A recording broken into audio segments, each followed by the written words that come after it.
और भाकपा माले के आंदोलन में और कुछ वर्ष जिंदा रहकर आपको बताया गया वो तथ्यहीन है।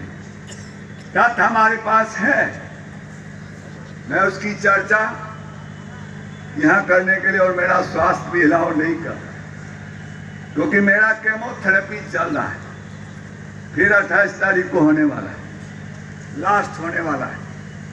मुझे विश्वास है कि बिहार जी के पास है, शाह जी के पास है, हम दो और हमारे दो वाला ठोस परिवार है जिसमें मोदी जी और शाह और अदानी और अंबानी। ये जो ठोस परिवार चलाने वाले अदानी अंबानी का परिवार, पूरे देश पर उनका कब्जा हो जाए, खेती पर भी कब्जा हो जाए, आपके रेलवे पर कब्जा हो जाए, हवाई अड्डा पर कब्जा हो जाए, बंदरगाह बेच दिया जाए, पूरे देश के कोयला खदान उनको दे दिया जाए, क्या तमाशा शुरू हो गया है। इसके खिलाफ पंजाब के किसानों ने आवाज उठाई, और पंजाब के किसानों ने जब आवाज उठाई वो आज नहीं उठा रहे हैं। जिस समय ये अध्यादेश था, बिल नहीं आया, कानून नहीं बने थे, अध्यादेश आया था जून महीने में, लॉकडाउन के बीच में ये अध्यादेश आते ही पंजाब के किसानों को सबसे पहले बात समझ में आई। कुछ लोग कह रहे हैं कि पंजाब के किसानों को बात क्यों समझ में आई, बाकी देश के किसानों को क्यों नहीं बात समझ में आई। तो सबसे पहले जाहिर सी बात है, हिंदुस्तान में सबसे ज्यादा खेती का विकास पंजाब में हुआ है, सबसे विकसित खेती करने वाले पंजाब के किसान हैं, तो जाहिर सी बात है कि उनको सबसे पहले बात समझ में आएगी।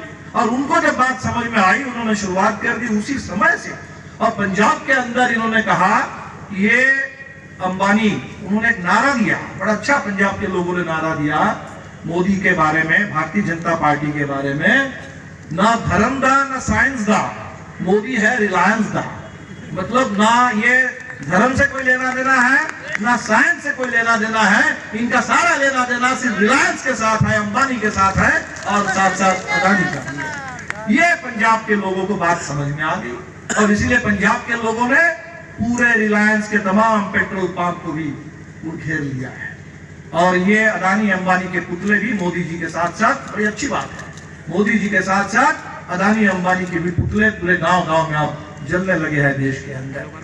तो पंजाब के किसानों ने जब ये मोर्चा संभाल लिया, इन्होंने पहले कहने की कोशिश की, नकली बता रहे हैं, अब कह रहे हैं कि ये जो पंजाब के धनी किसान और ये लोग जीन्स पहनने वाले, ये अंग्रेजी में बात करने वाले किसान, भले अंग्रेजी में बात करता है, क्यों नहीं करेगा, क्यों नहीं करेगा भाई। पंजाब के किसान जो है, उसका एक बेटा ऑस्ट्रेलिया गया हुआ है, एक बेटा कहीं कनाडा में गया हुआ है, एक कहीं इंग्लैंड में गया हुआ है। हमारे बिहार से भी जैसे लोग जाते हैं, हमारे यहाँ से लोग ज्यादा जाते हैं तो दुबई जाते हैं, हमारे यहाँ से लोग जाते हैं तो आपके सऊदी अरब में चले जाते हैं, बिहार देश के अंदर जाते हैं। तो जब इंग्लैंड अमेरिका भी जाने लगेंगे लोग, वहां देखिए तो अंग्रेजी में बात करेंगे, वो जीन्स का पैंट क्यों नहीं पहनेंगे, ये कहाँ से सवाल आता है। लड़कियां जीन्स पहने तो उस पर भी सवाल, किसान अगर जीन्स पहन ले इस पर भी सवाल। तो ये दरअसल मुद्दों को भटकाना चाहते हैं। तो पंजाब के किसान, आज हम देख रहे हैं कि पंजाब में सारे किसान, धनी किसान से लेकर सबसे गरीब किसान भी इस आंदोलन में शामिल है। पंजाब के लोग तो एक बात कहते हैं कि हमारे यहाँ एग्रीकल्चर ही कल्चर है, और इसीलिए पंजाब में खेती पर कोई सवाल उठेगा, वो हरित क्रांति का प्रदेश है, हरा इनकलाब कहते हैं पंजाब के लोग। उस हरा इनकलाब की धरती पर अगर कोई खेती पर हमला होगा तो पूरा का पूरा पंजाब एक साथ खड़ा हो जाएगा, जो खड़ा हो गया है आज उसके साथ। और इसलिए हमें लगता है कि आज हम लोगों को जरूर जो भाजपा का दुष्प्रचार है इस आंदोलन के खिलाफ, इसके खिलाफ मेहनत करनी होगी। हमने देखा कि यही इनका तरीका है। पिछले साल भी जब ये एनआरसी, एनपीआर और सीएए के खिलाफ आंदोलन शुरू हुआ, जब शाहीन बाग से आंदोलन शुरू हुआ, उस समय में कुछ लोग कह रहे कि शाहीन बाग से क्यों शुरू हुआ, ये मुस्लिम महिलाओं को क्या पड़ा है, क्यों इनको लगता है कि इनकी नागरिकता चली जाएगी। अरे भाई, सबसे ज्यादा जो खतरे में है, ये तो अच्छी बात है, जिनके ऊपर सबसे बड़ा खतरा है वो अगर सबसे पहले अपनी सुरक्षा के लिए आवाज बुलंद करे, ये तो हम लोग लाल झंडे वाले, हम लोग यही कहते हैं कि जहां हमला होगा वही प्रतिरोध होगा, जहां सबसे ज्यादा अत्याचार होगा वही सबसे पहले प्रतिवाद होगा।